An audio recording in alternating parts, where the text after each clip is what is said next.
Paano ka makakapag-enjoy sa pagbabasa mo ng Biblia? Basahin natin ang awit 119:105.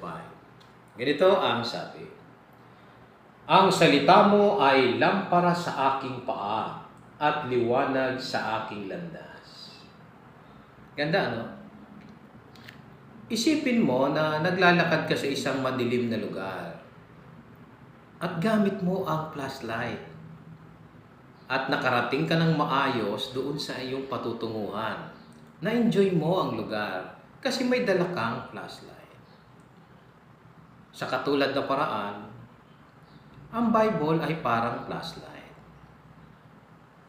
Nagagamit natin ito para makagawa ng mga tamang desisyon at hindi lang yon, malalaman natin ang mangyayari sa ating hinaharap.